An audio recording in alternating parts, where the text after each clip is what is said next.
Again, today is Pokemon Waifus 101.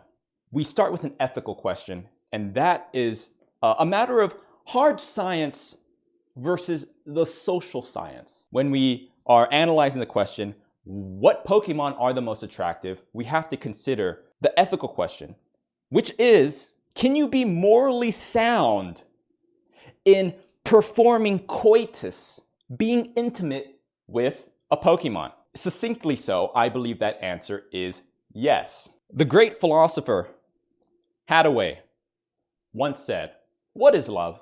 The reciprocal nature of love is the key."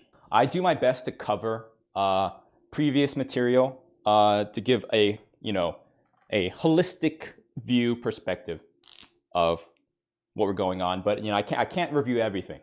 We only have so much time to learn, sadly. So, review. What is this? The furry scale. Okay. Really quickly. The furry scale: 1, not furry; 2, semi-furry; 3, furry. This is where the line is crossed. Right here. 4 is dangerously furry. And 5, that's just an animal. Applying it to an analysis of Pokemon waifus, it's one of the main themes that reoccurs when I'm teaching the furry class is this idea of a soul. That essence of a soul delineates between furry, dangerous furry, and 5 here, there is no soul here. That's just an animal. I think we all innately feel that. It's wrong.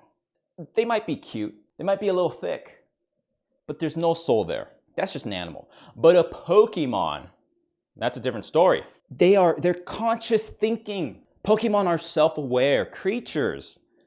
You think of all the Pokemon media that exists. Ash and his friends interacting with each other.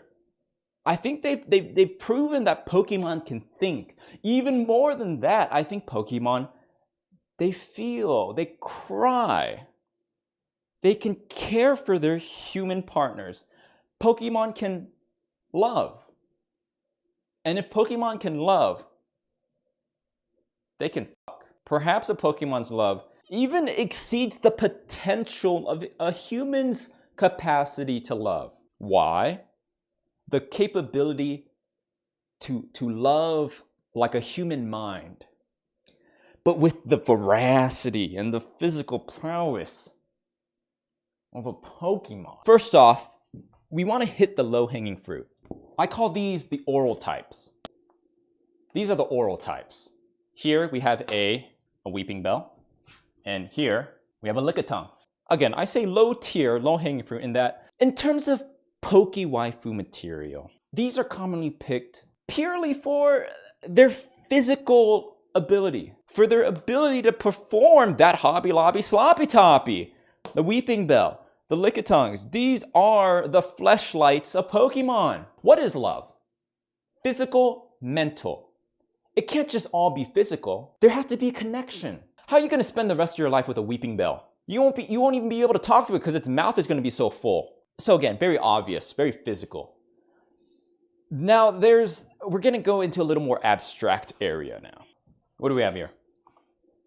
Mewtwo, Flygon. These are the plump types. It's the thickness here that really makes you question the intent of the original designers. You really got to question that. And the key thing here is the rotundness. Yes, obviously the thighs, clearly. The thighs are the first thing that draws your attention. But might I bring your attention, class, to what I call the pokey taint. This plump, tainty area usually extends into the tail. And there's just something about it that does something for me. It's not just the thighs. It's like it looks so soft and bulbous, and it's the pear shape, right? It comes out and it's rotund at the end. It's like the belly and it turns into the tail. There's something about not like it is thick, yes, but there's just it's the fact that it's like it goes like under and through. Something sensual about it. The plump types. The Poké-Dilfs. Machamp, Incineroar, some of the more popular types. And the question is why? Many of the Poké-Dilfs have this fighter aesthetic, this It's not a coincidence. It is not a coincidence. Nature just doesn't deal in coincidences, my friends. We have 2 wrestler-themed Pokemon that are both Pokédilfs. Coincidence? Mm-mm. Why? Full Nelson. Do I need to say more? No. Pokédilfs. We're going to move on to some specific points. With all disciplines, there are general guidelines that the academic community at large follows. But there are always exceptions. Or rather, maybe not exceptions, but there's always special cases. So we'll be going over some specific examples of common discussions that come up when you're discussing which Pokemon is the most attractive. Ditto. Now, I don't think we can have a discussion about which Pokemon is the most attractive, which Pokemon is the most breedable without the breed king himself, Ditto, or breed queen. In theory, on paper, it sounds like the ultimate waifu, the ultimate Poke waifu. Why? If you're unable, or if you're unfamiliar with a Ditto has the ability to transform its physical form into practically anything. You know, one day you're feeling some Lopunny, Ditto can do that. Next day you want to be with a Gardevoir, Ditto can do that. The next day, you're not even feeling Pokemon, you want Marissa Tomei, actress who plays Aunt May in Tom Holland's Spider-Man, Ditto can also do that, and much more. And this is where the trap lies. It almost seems too good to be true. And it is. I talked about love and sentience earlier. When we look at the Ditto, what do we see? What do we see right here? Cold, dead eyes. We see the emotional range of a dead fish. There's hardly a soul there.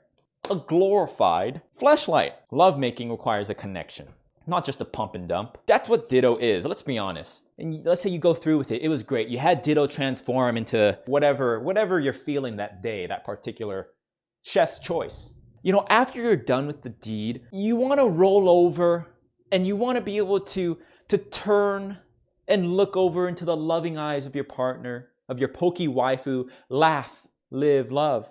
But with the Ditto, you're done with the deed, you roll over, all you're looking at is just a gloppy pink and white, soulless face that stares blankly at you, filling you with shame. You're feeling a little like Shinji after he visits Asuka in the hospital. For me, Ditto is not the ultimate Poke waifu. It's a bait and switch, like a monkey's paw sort of deal. If we're doing the deed with the Ditto, I need to be able to look down and see fear in its eyes. I need to be able to see that fear. I need to see that little glimmer of passion. I need that slight hint of doubt in their eyes is what keeps it exciting.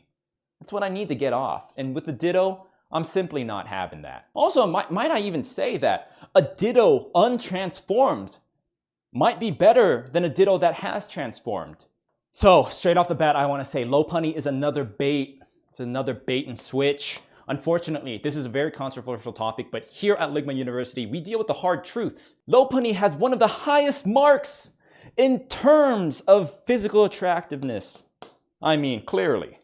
Sheesh. You see Pokemon trainers out at the Poke Park, and they're walking their Lopunny, and they're like, yeah, I like that Lopunny has high base stats. It's like, who are you kidding? I know exactly what you're doing, that Lopunny, you sick fuck. We talk about the subject of love. And Lopunny is viewed as one of the most attractive Pokemon. But the problem is she knows it. She knows it. Look at that smug face. How can I maintain a long-term relationship with that? The e-girl of Pokemon. Lopunny's hot and she knows it. Makes her smug. Makes her a little too smug for my liking. She's sending Snapchats to Professor Oak while pretending to give me that exclusive Lopunny Lopussy. Know what I'm talking about? This one's sort of a curveball. Is this how you spell it? I think that's how you spell it. Yes, this is Mimikyu. This is a very often glossed over Poke waifu, in my opinion. We talked about how Ditto and Lopunny are actually not as good as you think. I'm about to tell you why Mimikyu is a very underrated Poke waifu. There's nothing hotter than a girl with low self-esteem. Mimikyu is gonna work extra hard for your love. She's gonna work it because she's always worried about your ex, Pikachu. We have Gardevoir. This is gonna be an unexpected explanation, analysis of Gardevoir as a Poke waifu. Gardevoir is, we talked about Poke Dilfs earlier. Gardevoir is one of the Poke MILFs. She has the MILF haircut. It's the sensuality of the PokeMILF that I want to talk about. You know, the physical allure of Mrs. Incredible, but the mature veneer of a respectable woman. She respects herself. It's a give and take when you come with the PokeMILF, Gardevoir. She eggs me on to work harder on myself and on our relationship. But so what's the problem, you might ask? Yes, Gardevoir is hot. She's sensual. She's got a MILF haircut. In fact, she's kind of got a MILFy vibe about her. Pokemon are Pokemon. And Gardevoir is a psychic Pokemon, a quite adept psychic Pokemon. And what's the worst possible thing that a girlfriend could be able to do? Boys, Gardevoir can read your mind. You think it's bad that your girl reads through your texts? What if she's going through your mind? What if she's reading your subconscious thoughts? That's just a recipe for disaster. And again, we're talking about waifus. How can I maintain a long-term relationship with that? I don't need to be having an intimate night of lovemaking with my Gardevoir, and she Doctor Stranges me and reads my mind, and she sees that I'm thinking about that sweet low punny low pussy. There's always a catch to the good ones. The monkey's paw. If Gardevoir can read my mind, she's either going to be one of two things: incredibly jealous or fearful. Those two are just, you know, again, recipes for disaster. So close, the Gardevoir. But alas, it's not quite there, and I need you guys to be aware of that.